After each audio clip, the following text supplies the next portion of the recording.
में दो एकादशी होती हैं, कृष्ण पक्ष की और एक शुक्ल पक्ष की। बैसाख माह में कृष्ण पक्ष की एकादशी तिथि को बरूथनी एकादशी कहते हैं। सनातन धर्म में सभी व्रतों में एकादशी व्रत को श्रेष्ठ बताया गया है। इस दिन विधि विधान से भगवान विष्णु की पूजा की जाती है। बरूथनी एकादशी को कल्याणकारी एकादशी के नाम से भी जाना जाता है। मान्यता है कि प्रत्येक माह की एकादशी का व्रत नियम पूर्वक करने से जाने अनजाने में किए गए सभी पापों का नाश होता है, साथ ही मोक्ष की प्राप्ति होती है और जीवन में सुखों का आगमन होता है। बरूथनी एकादशी तिथि व्रत का आरंभ 26 अप्रैल मंगलवार को रात को 1:36 पूर्वाह्न में से है और समापन 27 अप्रैल दिन बुधवार रात्रि 12:46 पर। उदया तिथि के अनुसार एकादशी का व्रत 26 अप्रैल मंगलवार को रखा जाएगा। व्रत का पारण सुबह 6:40 से लेकर सुबह 8:22 के बीच में होगा। पूजा विधि: प्रातःकाल उठकर स्नान कर स्वच्छ वस्त्र पहनकर घर में पूजा स्थल को गंगा जल से पवित्र करें। भगवान विष्णु की प्रतिमा को गंगा जल से स्नान करा के घर के मंदिर में घी का दीपक जलाएं। विष्णु भगवान का विधि विधान से पूजा करें। ओम नमो भगवते वासुदेवाय नमः मंत्र का जाप करें। इस दिन भगवान विष्णु को खरबूजे का भोग लगाया जाता है।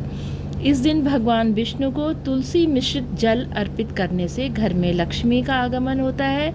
इस व्रत का पारण करने के बाद उपासक को खरबूजे का दान करना चाहिए। व्रत की कथा इस प्रकार है। पौराणिक कथाओं के अनुसार प्राचीन काल में नर्मदा नदी के तट पर मानधाता नामक राजा राज्य करते थे। वो अत्यंत दानशील तथा तपस्वी थे। एक दिन जब वो जंगल में तपस्या कर रहे थे, तभी न जाने कहां से एक जंगली भालू आया और राजा का पैर चबाने लगा। राजा पूर्ववत अपनी तपस्या में लीन रहे। कुछ देर बाद पैर चबाते चबाते भालू राजा को घसीटकर जंगल में ले गया। राजा बहुत घबराए, मगर तापस धर्म अनुकूल उन्होंने क्रोध नहीं किया। राजा ने भगवान विष्णु से रक्षा की प्रार्थना की। भक्त की पुकार सुनकर भगवान विष्णु वहां प्रकट हुए और भालू को मारकर राजा के प्राण बचाए।